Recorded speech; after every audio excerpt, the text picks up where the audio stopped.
বেশ কয়েকদিন থেকেই সামাজিক যোগাযোগ মাধ্যমে আওয়ামী লীগের রাজনীতি নিয়ে বেশ নতুন ধরনের খবর আসছে এবং সেই নতুন ধরনের খবর হচ্ছে আওয়ামী লীগের নতুন নেতৃত্ব আসছে। নতুন নেতৃত্বের ক্ষেত্রে আওয়ামী লীগে কারা দায়িত্ব নেবেন এই ব্যাপারে যখন আলোচনা হচ্ছে তখন ব্যাপারটা সত্য নাকি মিথ্যা সেই ব্যাপারটা আজকে নিশ্চিত করেছে বাংলাদেশের প্রথম সারির দৈনিক কালের কণ্ঠ। কালের কণ্ঠ এই ব্যাপারে একটা ইনভেস্টিগেশন প্রতিবেদন মতো করেছে। সেখানে যে আলোচনাটা করা হয়েছে সেটা নিয়ে আলোচনা করব। দর্শক এই ভিডিওতে থাকবেন পলিটিক্স টিভির নিয়মিত আয়োজনে।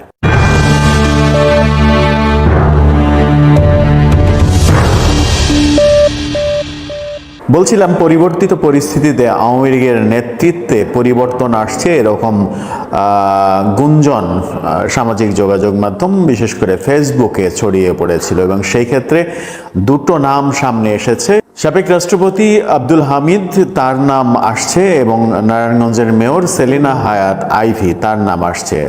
আব্দুল হামিদকে সভাপতি, ভারপ্রাপ্ত সভাপতি, এবং সেলিনা হায়াৎ আইভীকে ভারপ্রাপ্ত সাধারণ সম্পাদক হিসেবে আওয়ামী লীগের নতুন নেতৃত্ব প্রতিষ্ঠিত হবে এবং তাদের নেতৃত্বে আওয়ামী লীগ আবার পুনর্গঠন প্রক্রিয়া শুরু হবে, এমন আলোচনা ফেসবুকে বেশ কিছুদিন থেকেই ঢালাওভাবে চলে আসছে। ব্যাপারটা নিয়ে অনেক রকমের গুঞ্জন থাকলেও অবশেষে কালের কণ্ঠ আওয়ামী লীগের শীর্ষস্থানীয় একাধিক নেতার নাম প্রকাশ না করে তাদের বরাত দিয়ে নিশ্চিত করেছে যে এই রকম কোনো পরিকল্পনা আওয়ামী লীগের নেই। অর্থাৎ আওয়ামী লীগের এই মুহূর্তে নেতৃত্ব পরিবর্তনের কোনো পরিকল্পনা নেই। কিন্তু তাহলে আওয়ামী লীগ কিভাবে তাদের পুনর্গঠন প্রক্রিয়া শুরু করবে? আওয়ামী লীগের সভানেত্রী পালিয়ে গেছেন ভারতে, সাধারণ সম্পাদক ওবায়দুল কাদের শোনা যায় তিনিও দেশের বাইরে চলে গেছেন।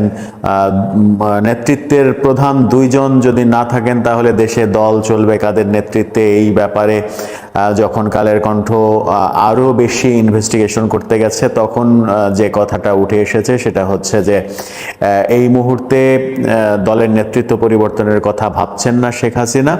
এই ব্যাপারে তিনি এখন পর্যন্ত কিছু বলেননি, শুধু এই পট পরিবর্তনের ধকল সামলে ওঠার জন্য তারা অপেক্ষা করতে চান এই মুহূর্তে, এবং সঠিক সময়ে যদি তারা দুজন প্রধান নেতৃত্বের দুজন দেশের বাইরে থাকেন তাহলে ভারপ্রাপ্ত হিসেবে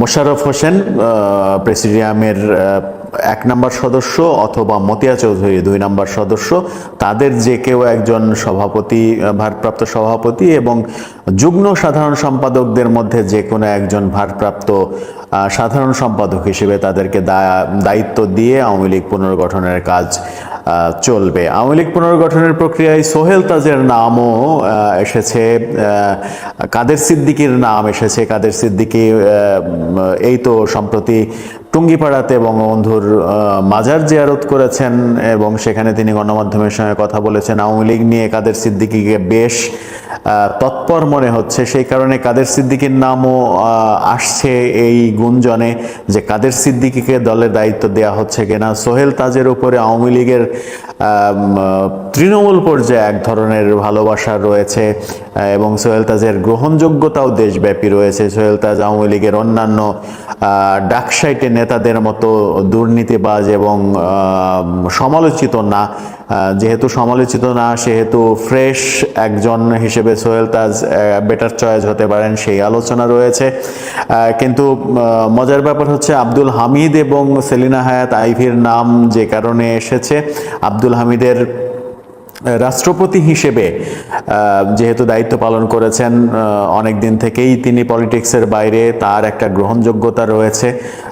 আওয়ামী লীগের অন্যান্য আওয়ামী লীগের সাধারণ সম্পাদক ওবায়দুল কাদের, স্বরাষ্ট্রমন্ত্রী আসাদুজ্জামান খান কামাল সহ যারা বিতর্কিত হয়েছেন তাদের মতো বিতর্কিত নন আব্দুল হামিদ, সেই কারণে তার নাম গুঞ্জনে এসেছে। এবং সেলিনা হায়াৎ আইভীর নাম আসার কারণ হচ্ছে নারায়ণগঞ্জের ত্রাস শামীম ওসমানের বিরুদ্ধে রাজনীতি করে সেখানে টিকে থাকা, মেয়র হওয়া, সেখানে নারায়ণগঞ্জের সাধারণ মানুষের এক ধরনের সাপোর্ট তার প্রতি রয়েছে। সেই কারণেই পট পরিবর্তনের পরেও সেলিনা হায়াৎ আইভীর দিকে খুব একটা বাঁকা আঙুল কেউ তোলেনি এখন পর্যন্ত। জানি না পরবর্তীতে কি হবে, সেই কারণেই হয়তো গুঞ্জনগুলো এসেছে। কিন্তু আওয়ামী লীগের শীর্ষস্থানীয় একাধিক নেতা বলেছেন যে এই মুহূর্তে শেখ হাসিনা নেতৃত্বে পরিবর্তনের কথা ভাবছেন না, তিনি অপেক্ষা করতে চাচ্ছেন এবং সময় সুযোগ হলে প্রেসিডিয়ামের 1 নাম্বার কিংবা 2 নাম্বার সদস্য